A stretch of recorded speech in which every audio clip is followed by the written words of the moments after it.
Oh, what's up, guys? It's not Brett. I'm not Brett. That is accurate. So usually it has you taking over for me. Right. So this is the first time that Brett has been AFK and you've been able to fill in. Yes, so I'm super excited to be able to cast with you and do some coverage tonight. That'd be good. There's a new banning, maybe, or unbanning, or announcement, I guess, restricted. There was definitely an announcement. There's definitely an announcement, because they do one now, basically, whenever a new set comes out, right? Yeah, I think actually it's technically like the Monday before the set release. So since the set release is on Friday, I believe it'll be Monday before the set release, if I'm not mistaken on that. So I have not, looked into anything. I was talking to him a little bit before we got started that I'm expecting some standard shakeups, like Feldar Guardian, maybe Gideon, stuff like that. So some of the stuff that's pretty prevalent, and since they're putting a new Gideon, I figure maybe they didn't want to have all the Gideons running around, but I don't know. That's my thoughts on it, since I know it's kind of becoming a 2-deck format for standard. Modern, I don't think there's going to be any changes, because I think, see, you mentioned that there could be unbannings, and I didn't even think about that. Well, it's just a possibility. Right, that's the thing. There always is that possibility that there could be something unbanned. And I don't think there's going to be anything banned, because we just had the Gitaxian probe and all that stuff go, and I feel Modern's fine as is. We don't need to do any changes to it. I think they should ban Expedition map. Just flat out. Sorry, Tron. I don't know if Jeremy's in chat, but and I don't play enough of the other formats like Legacy or Vintage or Commander to speculate on anything in there that I feel needs to be banned or unbanned in those respective stuff. But there's old Brett in chat. What's up, Brett? What's up? So I figure we can just. I'm taking up more of the frame than Brett normally does. So why don't we start with Vintage and Legacy, since that's probably what you know the least. Okay. What decks are you familiar with in Vintage? It's probably the least known format, but the interesting thing about Vintage is it's probably got one of the most tight-knit, very communal communities is a terrible phrase, but most active and very welcoming, close communities. Oh, okay. So he heard something. I'm not sure what he heard. I don't know what you heard. So, that being said, you've not heard of any decks at all. No, I know they have the There's two Vintage really big Super decks. League and stuff like that, and I know that. I know there's cards that see play in Vintage, but I don't know specific decks. So I think I don't have a pulse on Vintage, by any means either. But what I would say is there are two decks that are kind of at the forefront. Okay. The first one being Stacks, or I think they don't call it Stacks anymore, but it's basically artifact-based, fast mana with Workshop, and it plays Sphere Resistance, Lodestone Golem. They restricted Lodestone Golem last year to try to make that deck a little worse. But right now, from what I gather, the unfortunate part is that you've either got Monastery Mentor, control effectively, or the only deck that really can combat with that is the Stacks deck.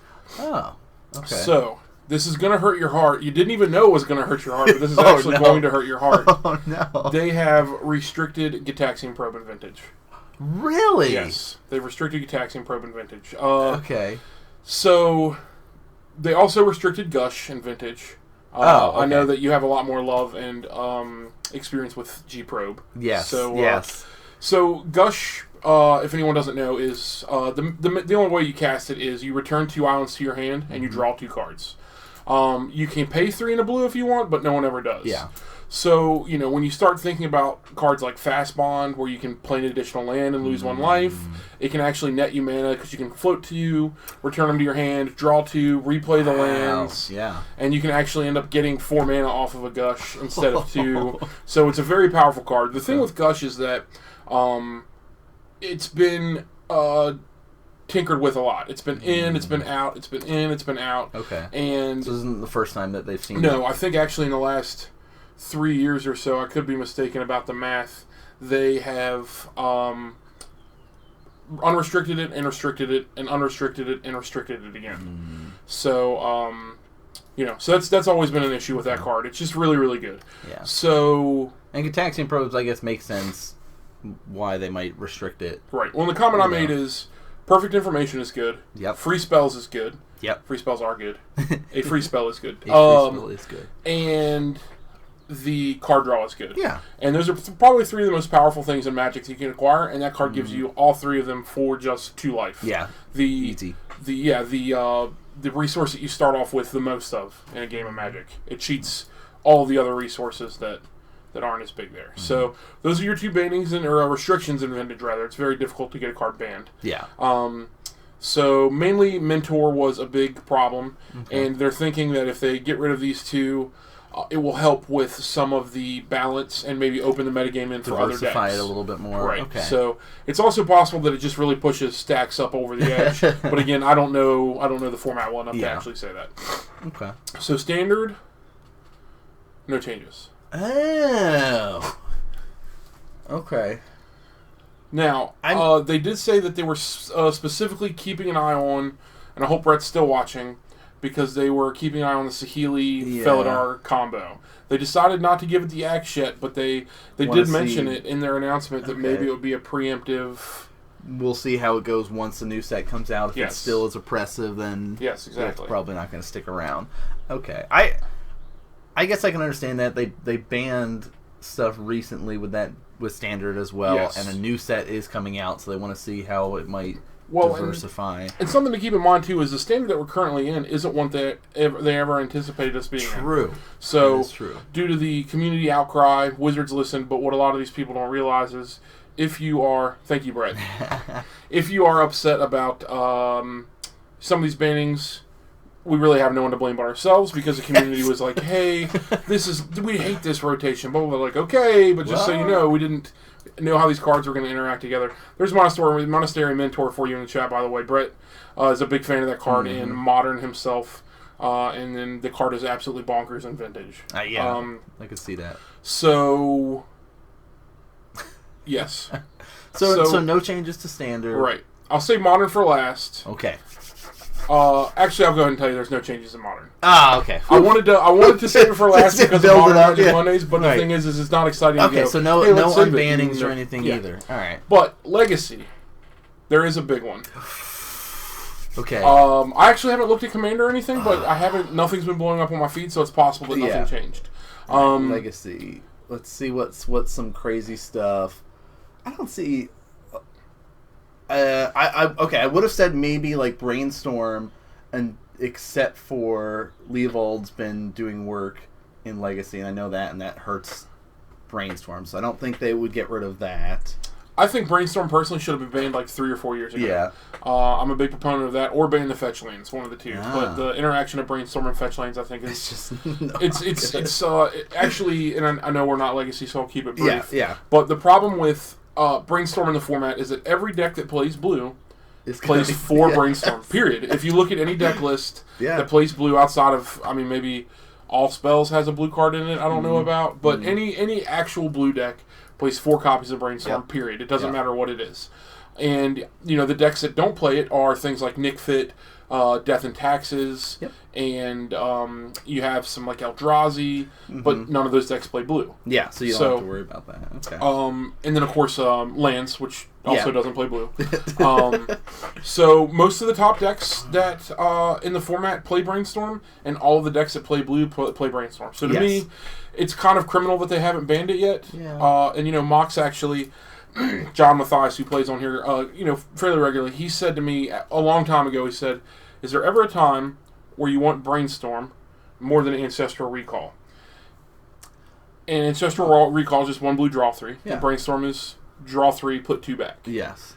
So can you ever think of a time where Brainstorm is better than Ancestral Recall? Arguably one of the best cards in Magic. I know I'm putting you on the spot. I think Miracle. Miracles is a great example. That's a great example. The old one was if you have a combo piece or something in your hand that you wanted to hide from a discard spell. Oh, yeah. So, that being said, both of those instances, if there are instances where Brainstorm is better than arguably the best card in Magic, maybe it's time to consider what we're doing here. So Mox brought that up to me. It's a really great, a great point, because there are times when Brainstorm is very much better than Ancestral Recall. Yeah. So, that being said, it's funny that you brought up Miracles, because Top was banned in Legacy.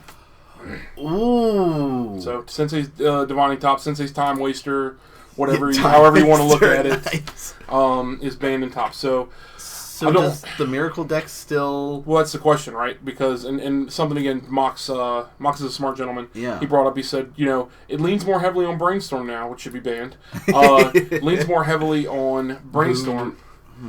And I think, personally, that it cripples the deck a lot. I think that... God, I got my copy cheap. Sorry, Brett. Ancestral Recall is better than Path to Exile. I know that you don't...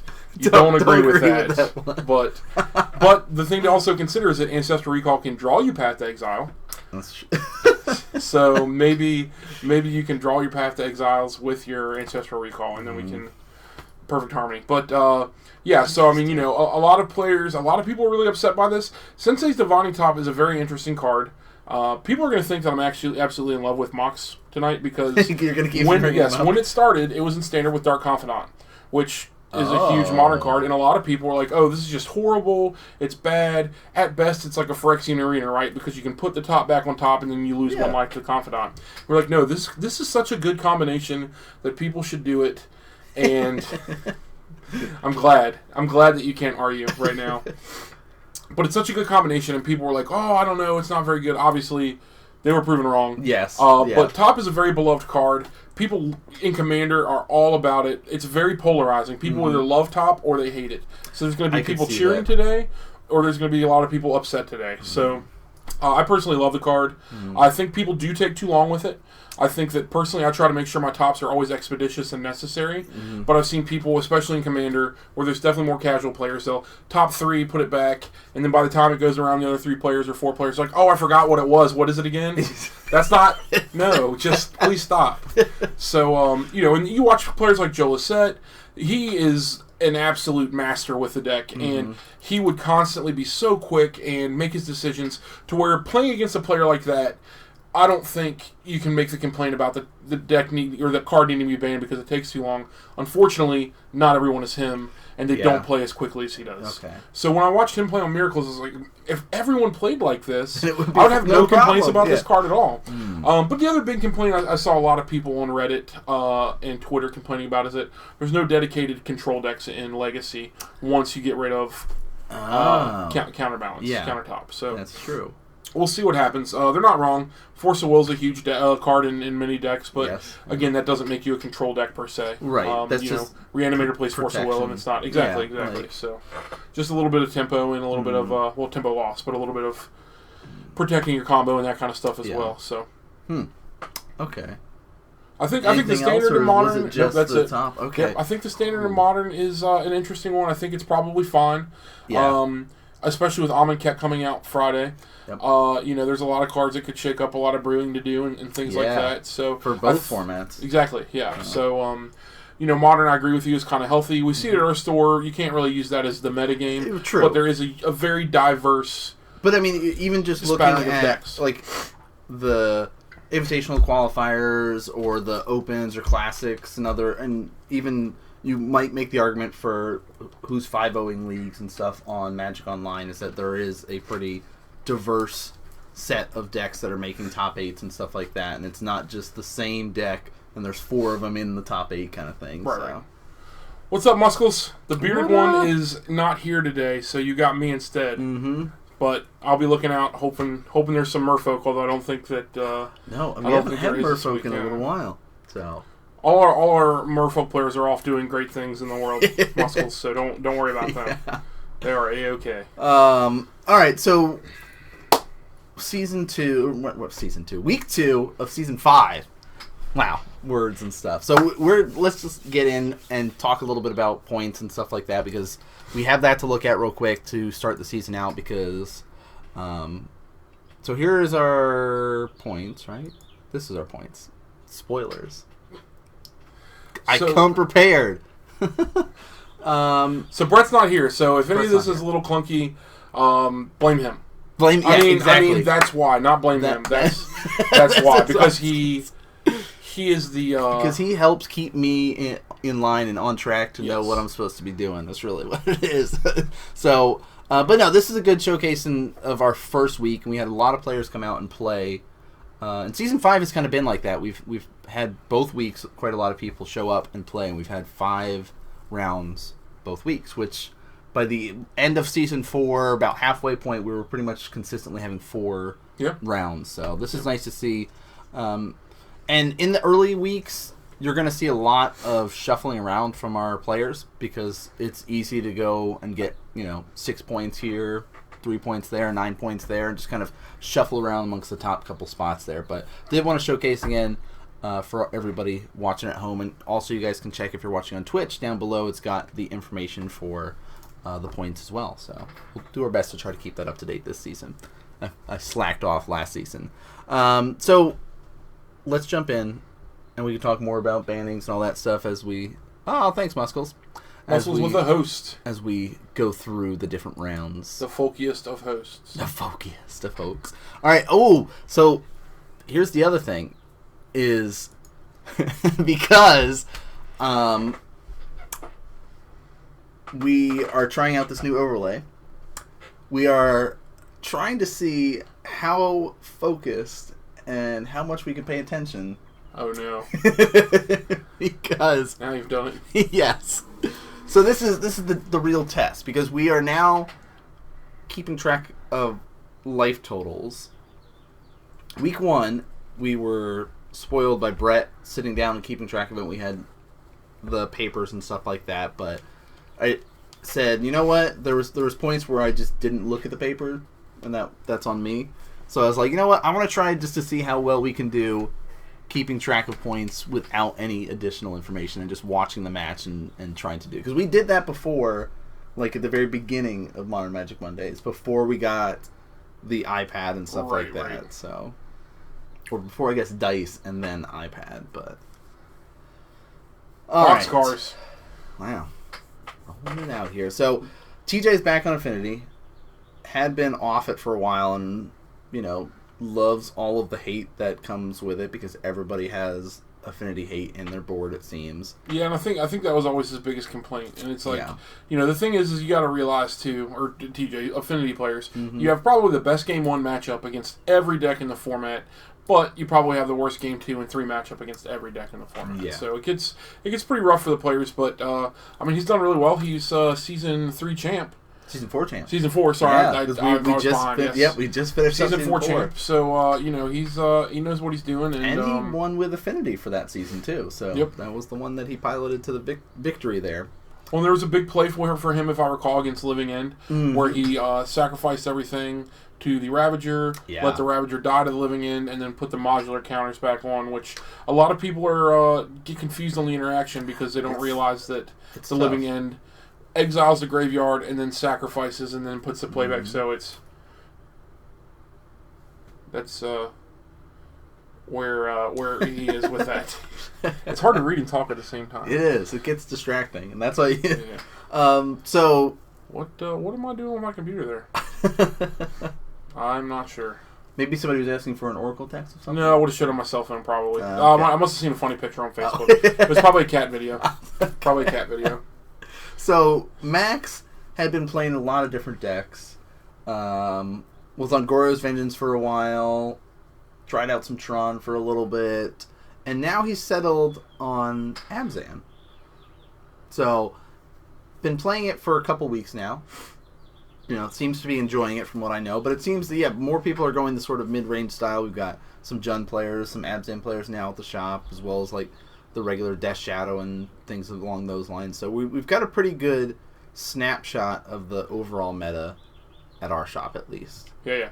Well, and the other thing, too, is like you were saying with the snapshot of our meta is that they kind of give you, a lot to work with. Inquisition of Kozilek there. Those of you guys aren't familiar with that art, it is the, Eternal Masters art, I believe. Eternal Master, I think, and Conspiracy 2. Yes, yep. Were the ones that were, Actually, a lot of people were stoked about getting that art, so it's good art. So taking the Mox Mox Opal. here. And TJ only had one land in hand, so it's like, well, if I can throw you off your game for a little bit, that shuts you off being able to play some of your stuff later on. But well, yeah, and the other thing is you're exactly right. Like the Mox Opal, Max's biggest problem in this matchup is going to be the speed of Affinity. If he's playing any kind of Abzan mid range, which I think is the only kind of Abzan, and the Mox Opal will help slow it down, or it's supposed to. But TJ looks like he's still off to a pretty decent start here with that Steel Overseer. It's going to pump stuff up pretty fast. Yep. All right, 2 more coming across here with the Mem Knight and the Battlecry trigger there. We've also, like you were talking about, Steel Overseer can start making those guys really big. And that's when your opponent plays a Steel Overseer, that's got to be where the target's at. Yep, and that's exactly what Max did there with that Abrupt Decay. Tarma Twin, Assault Loam. I'm not sure if it's going to get much from the Amonkhet. The interesting thing, I haven't even really thought about it, but now that you bring it up, there could be some cool interactions exactly with the Embalmed creatures. There might be some kind of neat interaction with other graveyard mechanics, since it will be a little heavy, cyclers and the like. And of course, I love Life from the Loam, so I'm always going to. The cycling lands with Life from the Loam are really sweet. Yep. So, you might be onto something there, and it's going to be interesting to see if something happens. All right. So we should have 2 there again. 4 actually with. Yep. See, this is why we need you, Brett. This is why we need you. Not just for your awesome overlays and things, but math. So math is hard. Math. Yeah, it's not.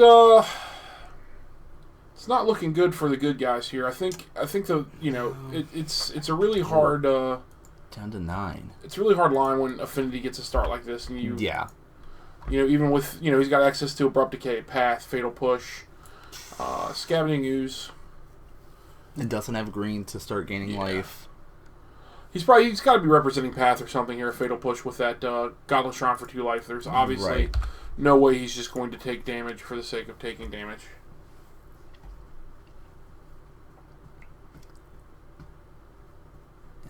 Here's the Arcbound.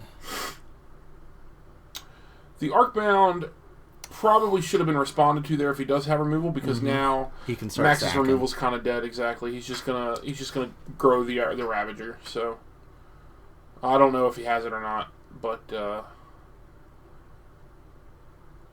right. Space Sound will block blocking here. The Master. So 1, 2, 3, 4, 5, 6, I believe. 7. 7, yes. Yeah. I always forget the Signal Pest gets that pump from the Master. Alright. So it appears that maybe Max didn't have removal here. And he'll go to 2 off of that and hope for the best here. I mean, I saw Lily in hand, so it's like even if he plays Lily and makes him sack a creature, he still dies. Right. Big time. And even, he can just fly right over top of him. He thought ceases because he's had 2 life. Thought cease to lose the final 2 life. Max is a classy gentleman. He likes to have fun when he plays, and he doesn't take it too seriously. So he is probably one of the most difficult people for me to table judge against, though, or not against. I'm not against them, because it's just always a laugh a minute. It's hard to keep focus when you got somebody having that much fun.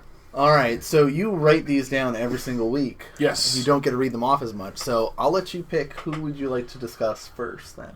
Well, probably TJ, even though he has 13 different copies of cards in his sideboard, which is always hard for me. So he's got 2 Stubborn Gnaw, 1 Worship, 1 Ray of Revelation, 1 Pithing Needle, 1 Etched Champion, 2 Ancient Grudge, 1 Whip Flare, 1 of the Aether Grid, 1 Gravedigger's Cage, 1 Spellskite, 1 Dismember, 1 Blood Moon, and 1 Chalice of the Void. I think that Blood Moon is a decent call. I know it does stymie some of TJ's plans with his manlands and things like that, but Abzan is going to be completely... I'd be very surprised if Max is running more than 2 basics in his deck. Yeah, that's true. 3-color decks try to be a little bit greedy in Modern with how much they stretch their mana base. So Stubborn Denial... For some reason, I'm blanking on that one.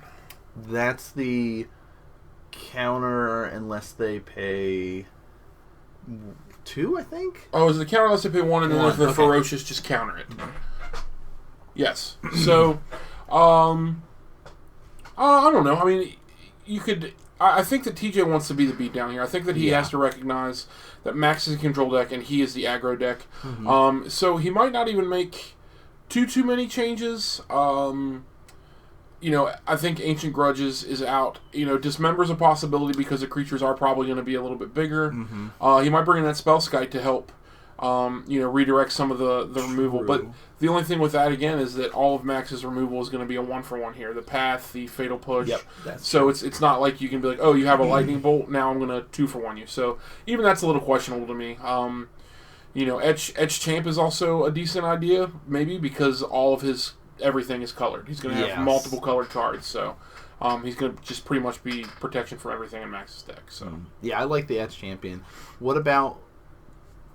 So you're saying he should go beat down, but if he went more control-y, you could make the argument for like Stubborn Denial and things along that line? Yeah, yeah, absolutely. So basically depending on how you want to try to play it out. Yeah, and he could even want to just kind of out-tempo him with on curve by saying, hey, once I hit 3 mana, I can cast everything in my deck. Yeah. And now you need your big Siege Rhino. Mm-hmm. And I just would have 1 blue up to counter that. So nice. All right, so over on Mac's side... got 1 Dromoka's Command, 3 Voice of Resurgence, 2 Leyline of Sanctity, 1 Dragon Lord Dromoka, 1 Creeping Corrosion, 2 Ghost Quarter, and 1 Stony Silence. So I really like the last 4 cards in his list. Stony Silence, Creeping Corrosion here, just kind of shut down artifacts, and then the Ghost Quarter can pull double duty against those man lands there. Yeah, and I think you're absolutely right. And those are 2 prime examples of some of those silver bullets against Affinity that we're talking about at the beginning of the match that really just makes it difficult for Affinity players to get into Game 2 and Game 3 without needing a little bit of help. I think you're right. I think that the Dragon Lord Dromoka is not really where you want to be. I could see him bringing in some number of Voice Resurgence only to block twice with the same 2 mana, if that makes sense. Get it in a little bit quicker kind of thing, because you saw a lot of his hand too there was like had some early stuff and maybe Thoughtseize and Inquisition, and then it was kind of like, all right, here's a Lily kind of thing, a little bit bigger stuff, so you can easily make your deck cost a lot less, get rid of some of those 3 cost, 4 cost in there. So. Yeah, exactly. It's just it's I don't know. The thing that's interesting about Affinity is the cards that are great against it, and you just snap put them in, right? Yes. But the other ones, you're like, I don't know if this is good. It might come down more to what he has in his deck that's not good. True. To see if, hey, do I need to bring these voices in because this card's just absolutely worthless, kind of thing. Yeah, and that's an interesting thing that some players need practice in too.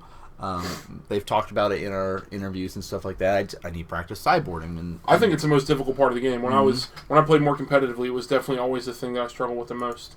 And not only that, but a lot of your metagame decisions of what you think other people are going to be playing. That's where the homework, if you will, comes into play, because you're sitting here and you're saying, I think there's going to be a lot more of X than Y. If you think there's going to be a lot of Affinity, you can play more of those hate cards.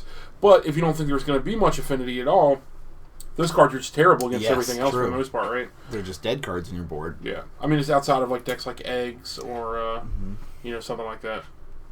Which I've been playing a lot lately online, and I'm having a lot of fun with. I've been seeing the pictures that you've been tweeting about it. It is one of the dirtier that's when I play Magic, I want to have all of the fun. I think, I don't remember his last name, Glenn, Secluded Glenn on Twitter said, there's a finite amount of Magic or fun to be had in Magic, and I want to have all of it. Yeah, and that's exactly how I am as well. Okay.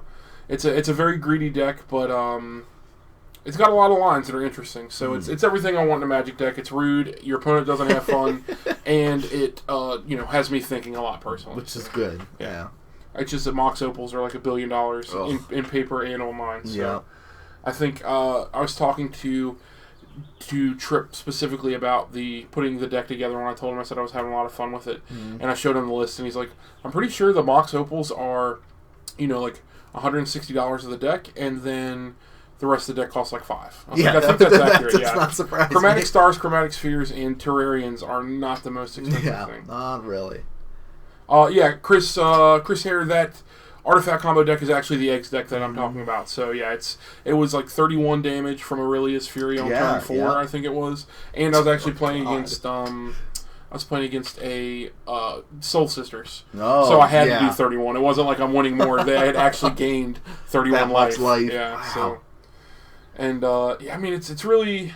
Like any other combo deck in the format, Gorya's Vintage you spoke of earlier, anything, the main thing is knowing your clock. You got to know when you're about to die and then pull the trigger. Sometimes it works, sometimes it doesn't. But if you don't know when you're going to die, you always just die. So doesn't work out well for you there.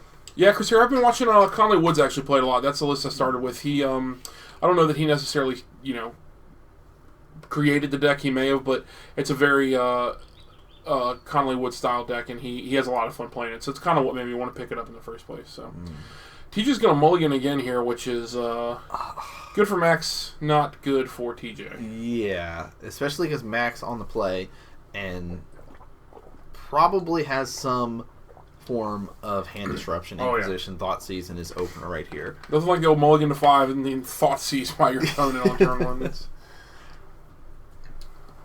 Well, I mean, I know that at least the hand that he just had there had no lands in it. So, you can't keep that. I mean, you might make the argument if you have Mox and the Ornithopters, and, you can have a really greedy way to go about it. But I don't know what his original 7 looked like. Yeah. To know if it was just kind of borderline, and that's why he shipped it away, but... 2, 3, 4. Well, there's some lands this time. There are people that will tell you should never go below 5. TJ knows this deck better than I do, but I think that's a pretty good theory to ascribe to for players that aren't certain. But aren't certain, yeah. That's like, I know I've been able to do it with Infect before. He still dumped 3 cards on turn 1, so what do I know? What do I know? And Max did not have a turn 1 disruption because he favored having Shambling Vents come out first. Right. So, interesting. And it looks like maybe he just doesn't have it because I think he still fired it off there. So. Yeah. Alright, Battlecry trigger coming in for 2. And he's coming in for 0. Cool. Max basically playing a Fog plus there. Mm-hmm. Steel Overseer on turn 2 is still not a bad keep. No. Or rather a bad 4, not a bad 4. Probably had to keep that. Alright. Max going to drop down to 17 here. Fetch, shock with the Temple Garden, so path to exile. Path? Yeah. Says you may get a land. Not really sure why TJ tapped that Steel Overseer there. Definitely can't activate it this turn. No. There is no anger in his graveyard. Nor does he control Mountain. Now he does, actually, I guess. So, but it's at this point, really Max can afford the 1-for-1s because he's ahead on cards, and I believe TJ's down to 1. Yeah, he's down to a card. So, and there's another path in Max's hand. Here's a Goyf. There's the old Tarmogoat. Hopefully the table judge asks them to use a Tarmogoyf die. Because we do have it. All right. Bring in the beats. Coming in for 2 infect and 2 regular damage. Mm-hmm. I don't see the Tarmogoyf die. He must have... Oh, there it is. There we go. There it is. 4/5, okay. I know that Modern Magic Mondays has invested a lot of money on that Tarmogoyf die. It's a nice heavy die, so... It is pretty heavy. It had to be expensive. Brett, we are in fact on game 2, yes. Oh, that's see. Yeah, I'm forgetting stuff. So passive aggressive, Brett. So passive aggressive. Is this game 2? It looks like it's only just saying, game 1. Hey man, you guys forgot to update. This is why he's watching. He's not actually watching for the content. Us. He's look at these noobs. Yes, man, I'd do such a better job if I was there. However, that is actually probably true. Yeah. Okay. Brett, TJ won game 1? Yes. Mini K? Mini TJ did win game 1. So we got another path. And we'll take 2 more infect there. But it looks like TJ has found his only basic land. Well, failed to find. So path is going to turn into quite a good removal spell. Brett will tell you the best card in the game. So I'll also say that. Tarmogoyf for 4 down to 16 for TJ. He He's actually not in an awful way here. He's got a lot of things that can block that Tarmogoyf for a little while here, and he's got actually a 4-turn clock now at this point. Yeah, I mean he is on the infect plan this time around, and he was on the infect plan. Yeah, I mean he's talked about that kind of infect or affinity going for that pure strategy and focusing on like one man land, trying to do most of the damage, and that's kind of what he had to do when he had to mulligan down that so low. But right. Well, and it looks like Mac's going to pay 2 there with that Overgrown Tomb. I think that's been Fatal Push's biggest impact in my mind. He's killing manlands. Yeah, like I just watch it. Like, it's such a blowout when I see someone Fatal Push a colony. Oh, I'm like, it's so good. I was like, you just gained so much mana advantage, and Stone Rain never cost a black. It cost 2 and a red, right? And it's instant speed. It's nuts. So, and of course Tarmogoyf, and it's actually Lingering Souls. Okay. Yeah, Lingering Souls. So that might help with some of these creature lands coming through in the air. Yeah. But I mean it's just pretty wild how a lot of people thought that card was overhyped, but I think it might have just been just as advertised. Like it kills almost every creature in the format. So. That is true. I mean, yeah. Outside of your Ulamogs. Right. You face Eldrazi-tron, you're kind of sad about that, but every other deck, you're like, yes, I'm glad that I have this in my deck. Yeah, I mean, like, most decks top out at 4, right? Mm-hmm. So, Jund, Affinity is under 4. Even Abzan, I believe, most of them are 4 and under. Yeah. With Siege Rhino and stuff like that. So, again, there's going to be some variation, but the normal builds, if you will. Looks like Max is trying to navigate his combat step here, or at least if he wants to do anything beforehand. Right. Shambling Vents is not yet able to attack. So, but he has 4 cards in hand. Another Goyf, okay. It's hard to go wrong with another Goyf. Yeah. Can't really argue that. Block, sack.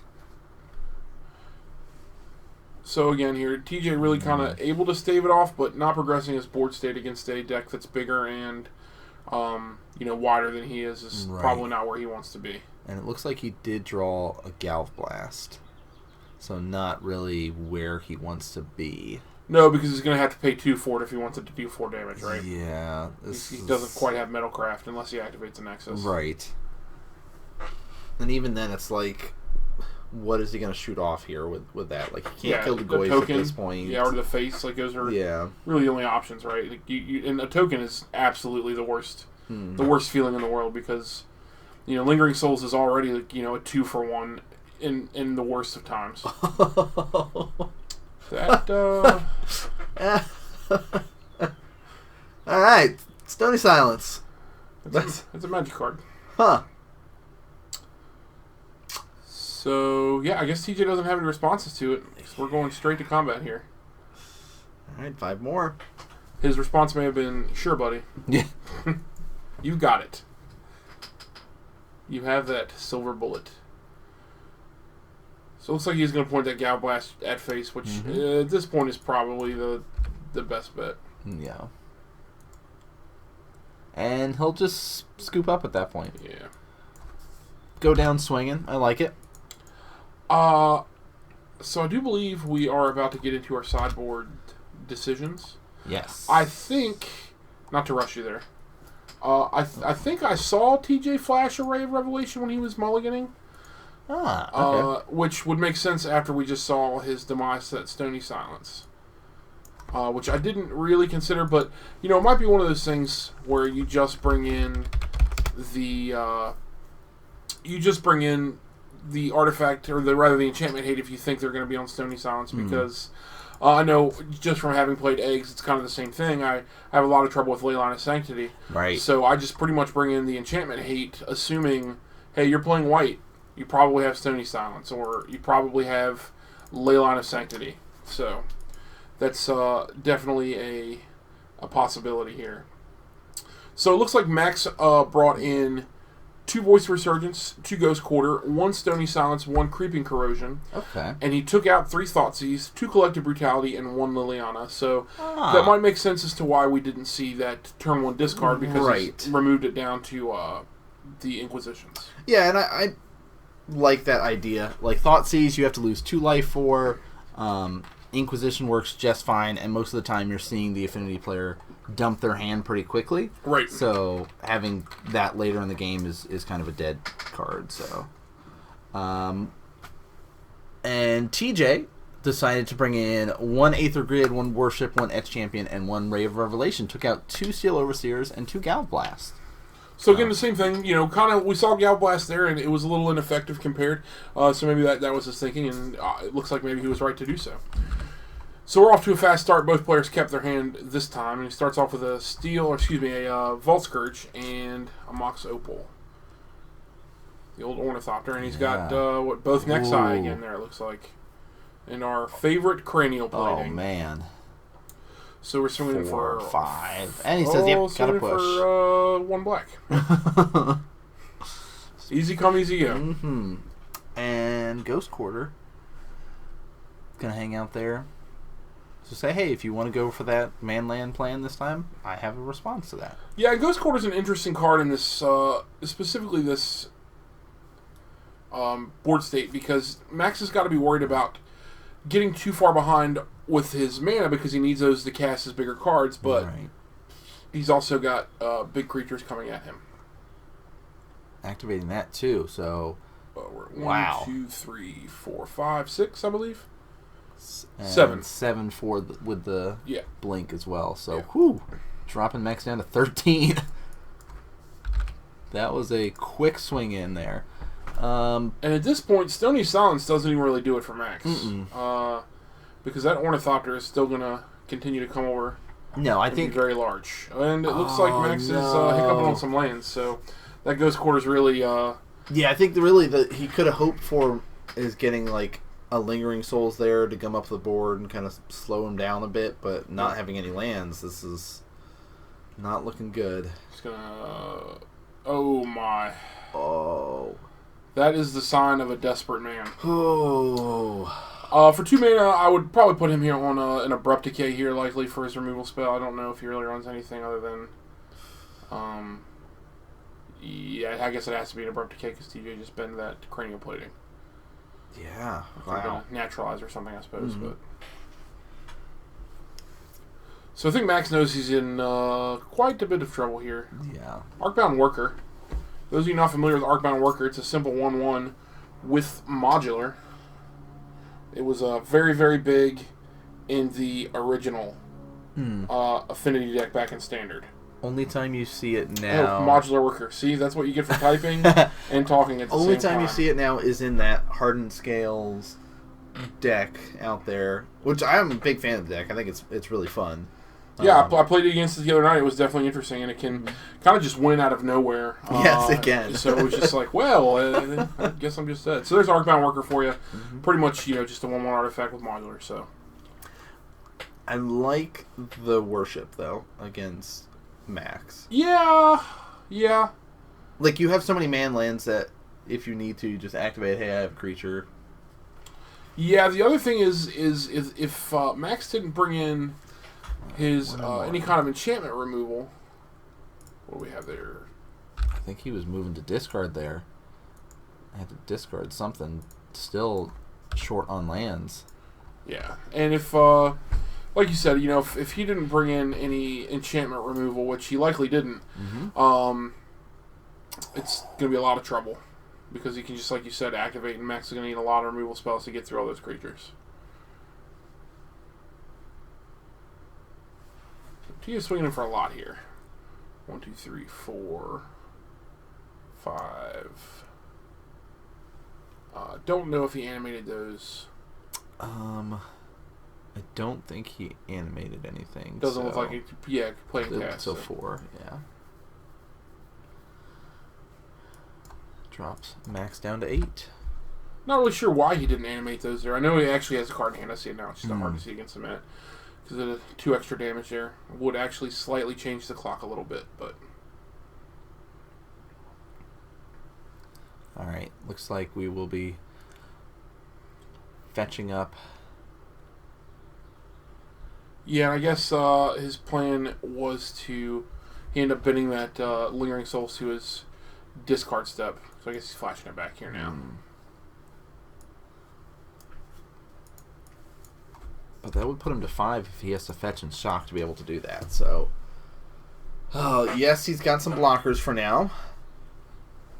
For now. But then again,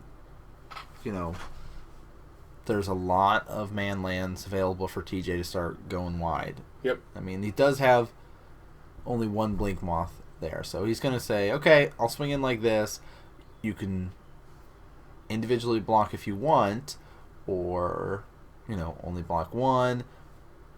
Either way, I can instant equip if you choose not to block, right, like my Blink Moth or something like that. Which is a very underused ability, the instant speed equip, I think. So. And yeah, so it just says, okay, cool. We'll trade off like that.